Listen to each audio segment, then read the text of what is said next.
And this is actually a very interesting way to phrase it. Anti-professors have become what Erwin Chargaff called lost souls teaching the young to lose theirs. I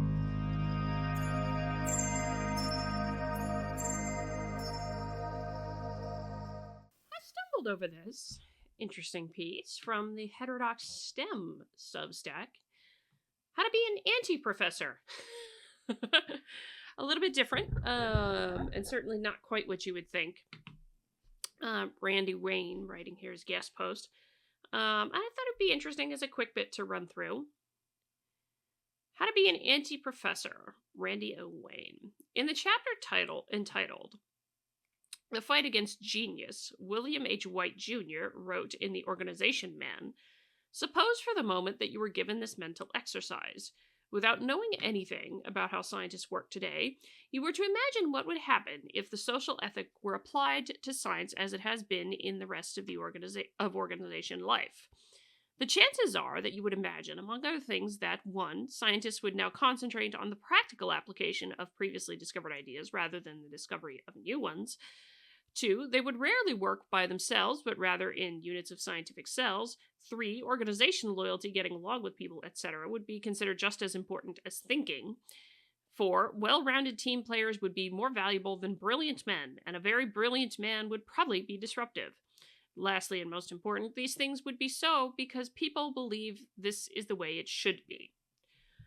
White defines this social ethic, which he calls the bureaucratic ethic, as a body of thought that legitimizes the pressure of society against the individual.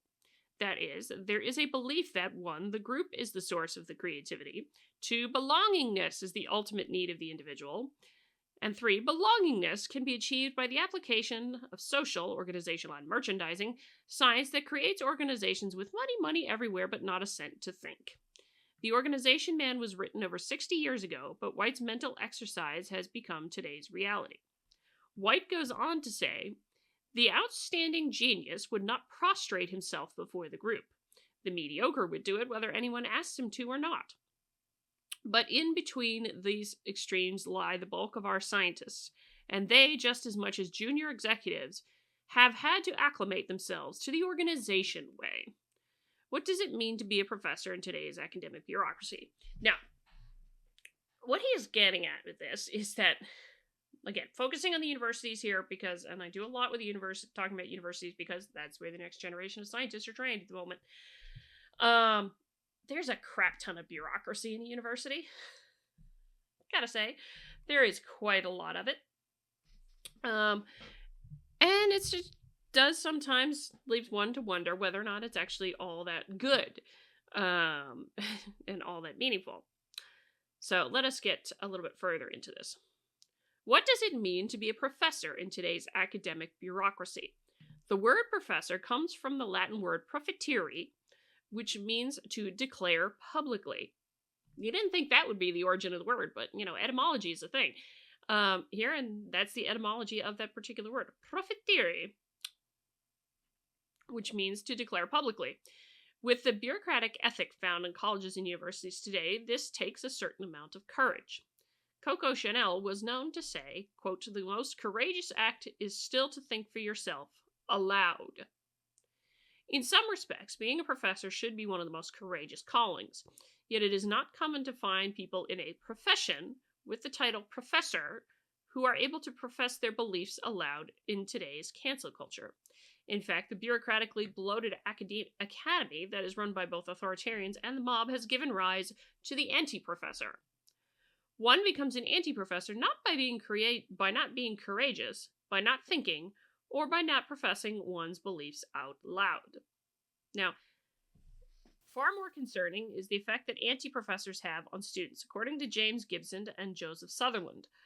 Far from being more comfortable with how to express their views as they become more educated, Americans who go to college appear to learn that they should shut up if they disagree with their peers.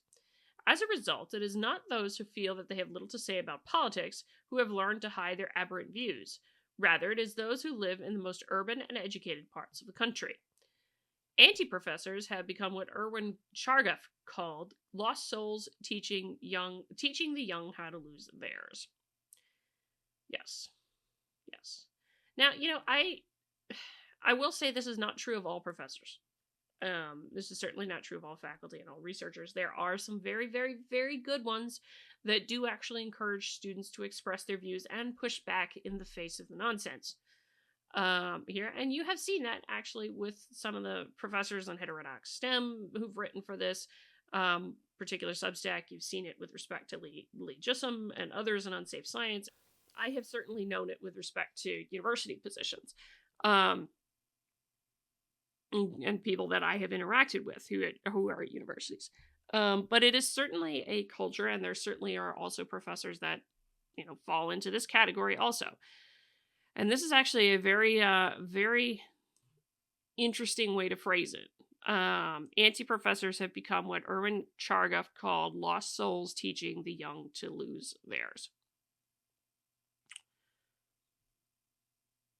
The freedom of thought, freedom of expression with this is kind of critical to truth seeking, right? Because you need many, many views to be able to counterbalance each other's biases, get into the conversations, and eventually get to something that is consonant with it, that reflects what is observable in reality with evidence and what have you. But if you can't have that, if you can't have that diversity of thought, I really do think innovation gets stifled. Scientific innovation and truth-seeking gets really stifled in that case. On a positive note, change may be coming. Kudos to the professors who courageously organized, spoke at, and attended the first Stanford Academic Freedom Conference. According to John Cochrane, we here start with the premise that the core mission of the scholarly community is to uncover new knowledge, to debate and refine knowledge, to pass on knowledge to the next generation, and more importantly, to pass on the habits and norms of critical inquiry. I almost want to change that to active inquiry because of the way, critical social justice and all the have really just, critical theory just generally has just somewhat corrupted the word. I kind of want to change it to active inquiry, but anyway. And scholarly debate that produce true knowledge. We here start from the premise that we are losing academic freedom, and that threatens this core scholarly mission. The courage, humility, genius, collegiality, and integrity of the professors in the room was palpable. Hopefully, academics across the country will grow a backbone and courageously live up to their title instead of sinking to the title of anti-professor. So, it's a really interesting short piece. Although, I will say it's one thing that's interesting about this. I'm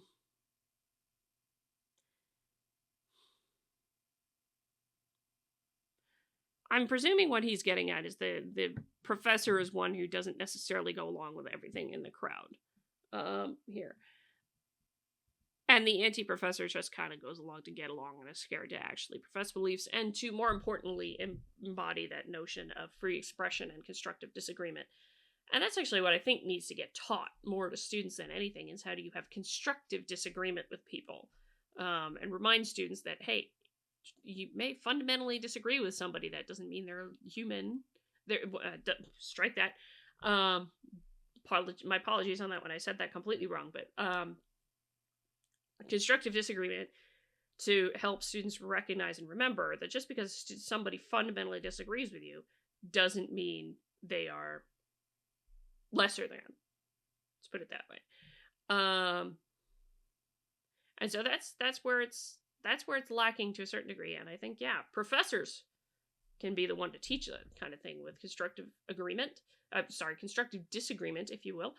And I think it will be to the betterment of science if you actually do teach that, because then you can teach how to work across divergent views. And the one thing that I don't think we're going to get away from ever is you're doing science more and more in teams, just because a lot of research questions are crossing disciplinary lines in this case. So, you're going to have to work with folks you disagree with on a regular basis, and perhaps disagree with on some very fundamental things. So I actually think it would be beneficial to STEM as a whole if we started teaching students some constructive disagreement skills also because of that. After all, we need those very divergent views in order to get at the truth. Let me know what you think. Hit the like button on the way at the door, comment on the video, share the video. As always, this will be linked in the description. Let me know what you think. Hit the like button on the way out. Comment, share, subscribe, all that lovely good jazz. Until next time, I'm Adrian. May you stay curious, everybody.